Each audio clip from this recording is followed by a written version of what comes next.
Menginjak besar, saya menikah dengan istri saya Iya, dari keluarga non-muslim, iya. ya keluarga. Nah, saya sempat nggak percaya, Nah. soalnya sebelumnya dia nggak ngaku. Oh, dia nggak ngaku? Iya. Nggak ngaku maksudnya nggak ngaku agamanya? Agamanya gitu. Kirain dia sama-sama muslim gitu. Oh, Bapak kira sama-sama muslim. Sama-sama muslim. Soalnya dari adatnya mau nikah juga kan nggak di gereja. Oh, Di rumah biasa gitu. rumah biasa. Jadi kobol gitu biasa. Jadi tidak ada ciri khas yang Tidak ada. seperti orang Kristen. Tidak ada, Pak.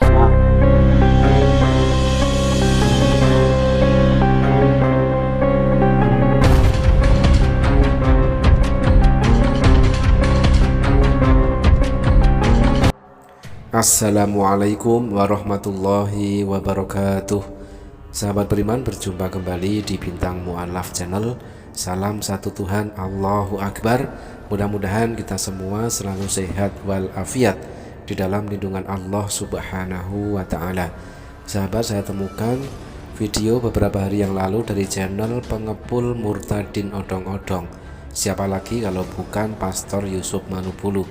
Kelihatannya channelnya mulai aktif lagi, sahabat-sahabat ya, menampilkan kesaksian Murtadin Odong-Odong seperti biasanya, seperti dulu ketika Pastor Yusuf Manupulu ini belum terkena kasus dan belum masuk penjara. Dan setelah dia masuk penjara dan lalu menjalani hukuman karena penistaan agama yang dia lakukan melalui channelnya ya, dengan menampilkan kesaksian hoaks para murtadin yang berujung ujaran kebencian dan memecah belah persatuan antar umat beragama di Indonesia. Hal tersebutlah yang membuat Pastor Yusuf Manupulu lalu ditangkap dan masuk Hotel Prodeo. Dan setelah keluar ternyata dia tidak kapok, teman-teman ya.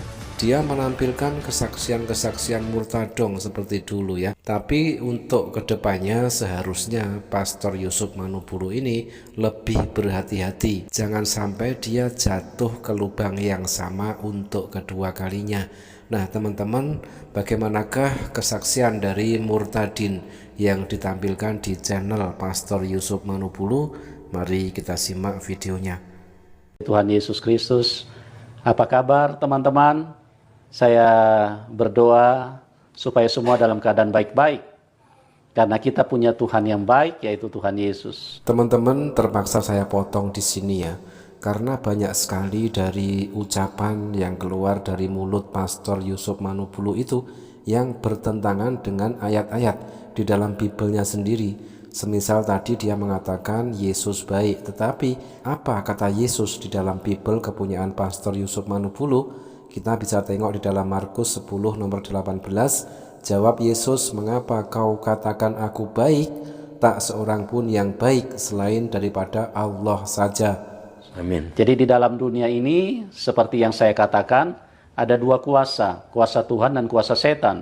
Ya, kembali Pastor Yusuf Manupulu mengatakan di dunia ini ada dua kuasa katanya ya, kuasa Tuhan dan kuasa setan. Tetapi Pastor Yusuf Manupulu ini lupa, ternyata di dalam Bibel kepunyaan Pastor Yusuf Manupulu ini ada tertulis, maka Yesus dibawa oleh roh ke padang gurun untuk dicobai iblis, tertulis di dalam Matius 4 nomor 1. Kalau Tuhan Yesus bekerja mendatangkan kebaikan buat manusia, tapi kalau setan itu mendatangkan penderitaan. Setan itu sangat jahat. Dia ingin manusia semua binasa. Dia ingin semua manusia mati.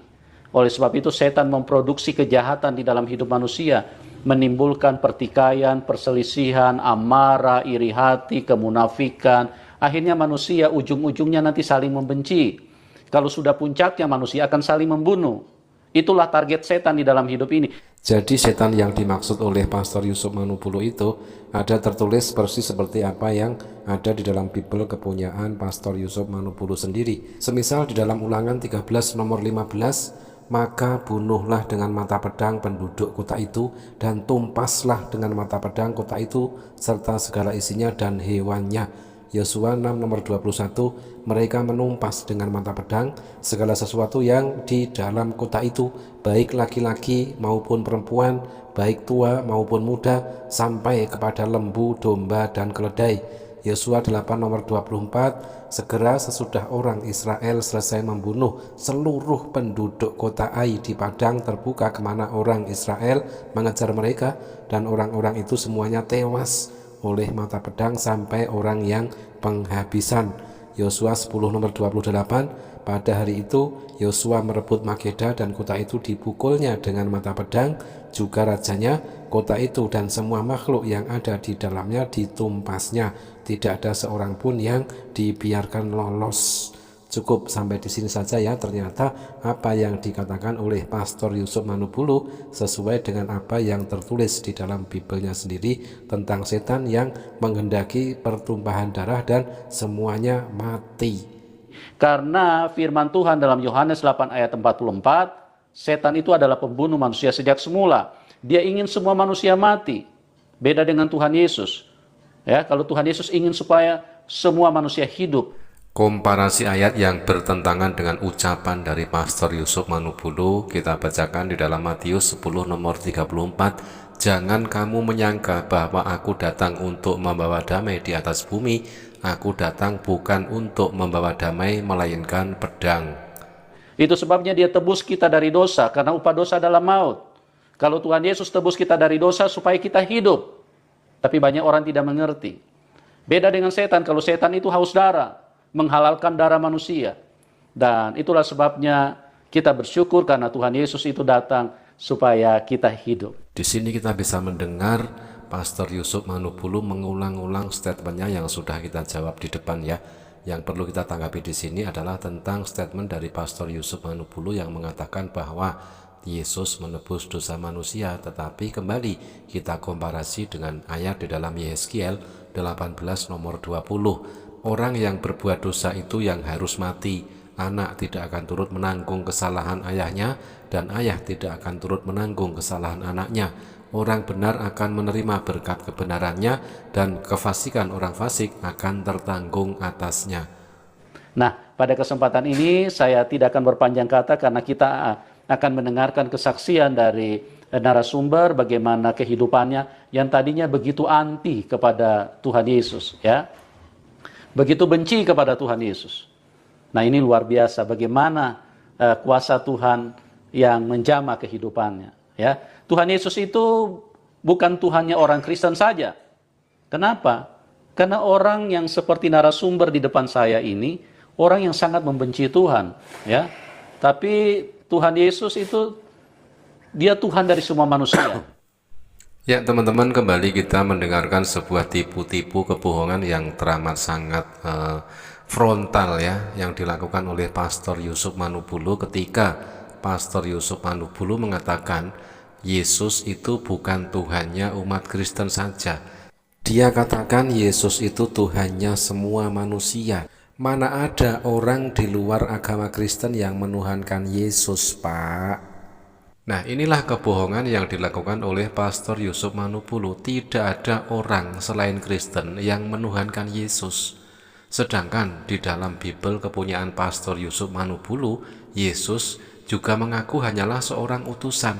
Nah, inilah repotnya kalau menuhankan seorang utusan. Tidak percaya? Oke, mari kita tengok pengakuan Yesus ya.